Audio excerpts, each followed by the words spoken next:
घमंडी दो स्वीपर्स। जोधपुर के गांव में एक म्युनिसिपल ऑफिस था। उधर म्युनिसिपल ऑफिसर के तौर पर जगदीश कहकर एक आदमी काम कर रहा था। वो बहुत स्ट्रिक्ट ऑफिसर था। उस ऑफिस में लिंगम कहकर एक स्वीपर काम करता था। वो सुबह सुबह जाकर सड़कों का सफाई करता था।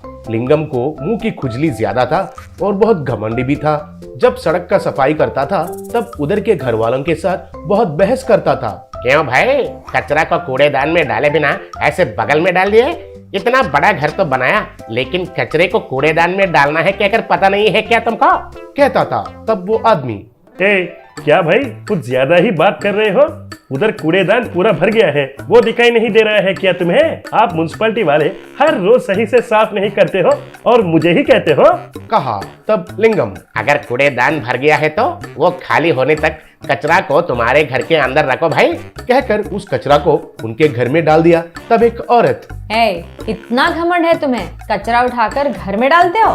बोली। तब लिंगम, अरे क्या हो गया भाभी जी, आपके घर में नहीं डाला है कहकर परेशान हो रहे हो क्या?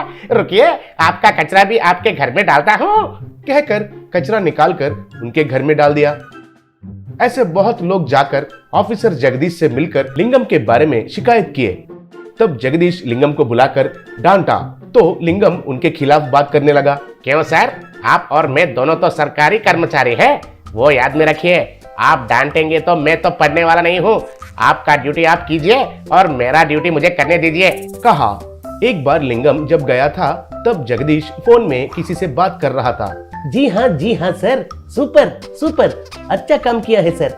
ठीक है, भेजिए, आप भेजिए। कहकर फोन काट के, ए लिंगम, तुम्हारा अच्छा हुआ है, तुम्हारा खिलाफ कोई कलेक्टर जी को कंप्लेन किए है, तुम्हारे दूसरे गांव को ट्रांसफर हुआ है।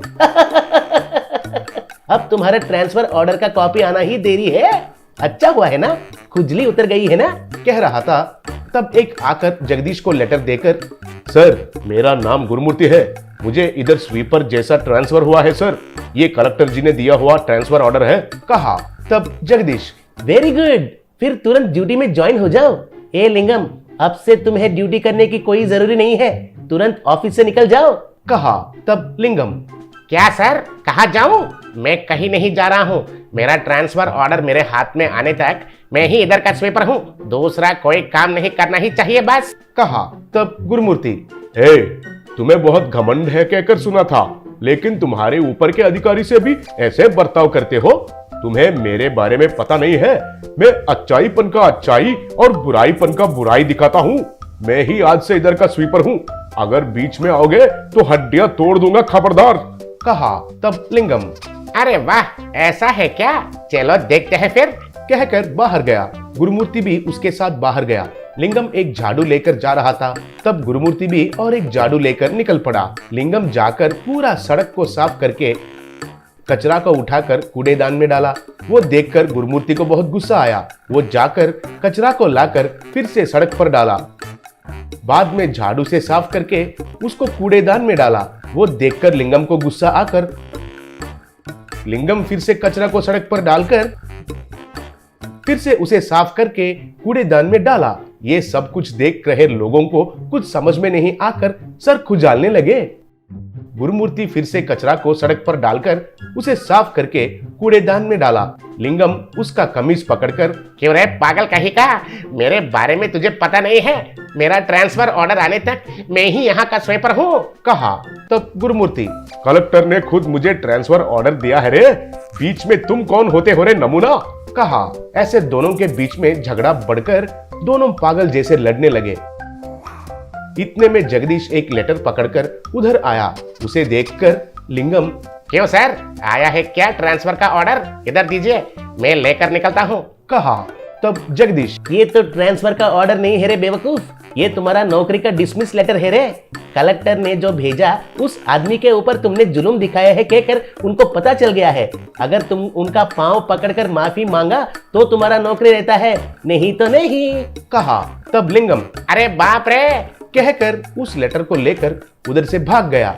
ये देखकर सारे लोग हंसने लगे।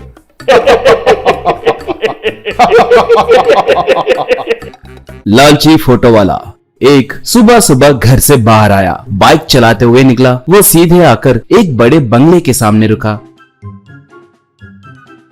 उस घर के सामने मौजूद एक बड़े से पेड़ पे चढ़कर बैठ गया। उसके ऊपर बैठकर अपना कैमरा बाहर निकालकर उस घर की ओर फोकस करके देखने लगा। वो घर एक मंत्री का था। वो उनके घर के सामने बैठा था। इतने में उनके घर को एक कार आई। उस कार में से दो व्यापारी उतरकर उसके पास आए। एक के हाथ में एक ब्रीफकेस था।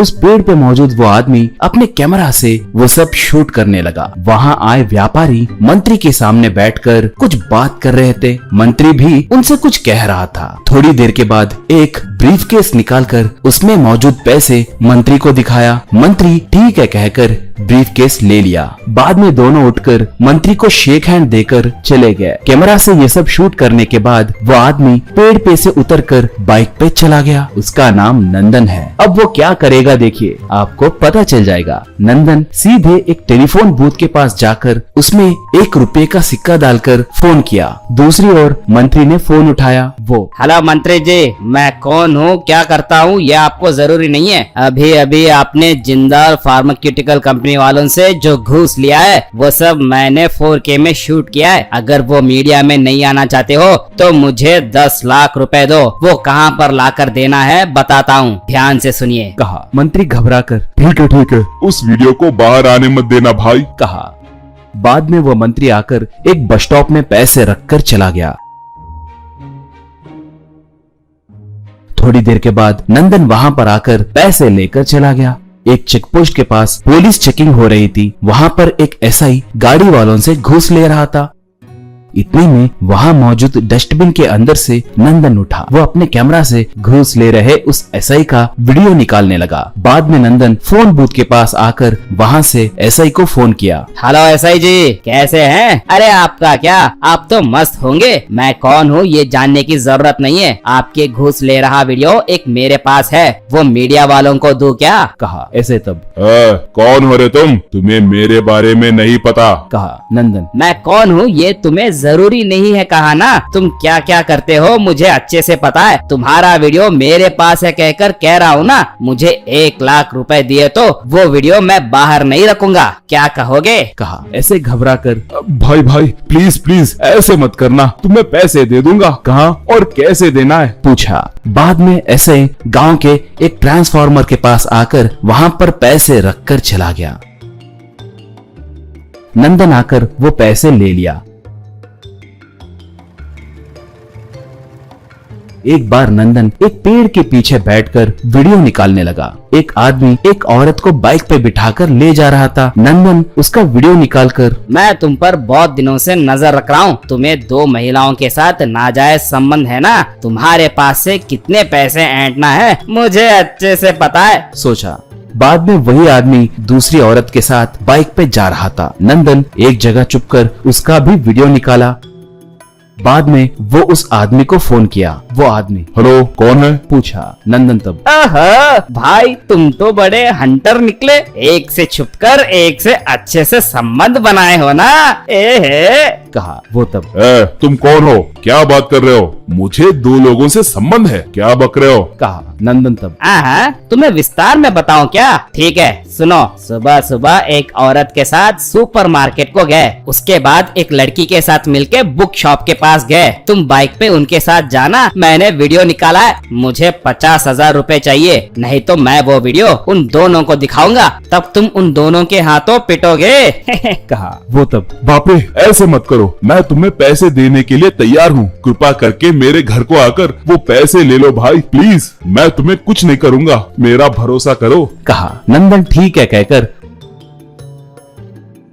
उसके घर को गया। वहां पर उन दोनों महिलाओं को देखकर वो आश्चर्य में पड़ गया। नंदन, ओहो, तो दोनों एक ही घर में रहते हो? ठीक है फटाफट पैसे निकालो। कहा। एक औरत, क्यों रे नीच कमीने, मैं मेरे पति के साथ गई तो उसका वीडियो निकालकर हमें धमकाओगे? बोली। तो दूसरी औरत, क्यों रे कुत्ते, मैं मेरे पिताजी के साथ बाहर गई तो उसके बारे में गलत बात करोगे? बोली। वो, चोरे चोर कहीं के, मेरे पत्नी और बेटी के बारे में गलत बात करोगे? कहकर तीनों उसे खूब मारे। बस नंदन लंगड़ाते हुए घर को निकला।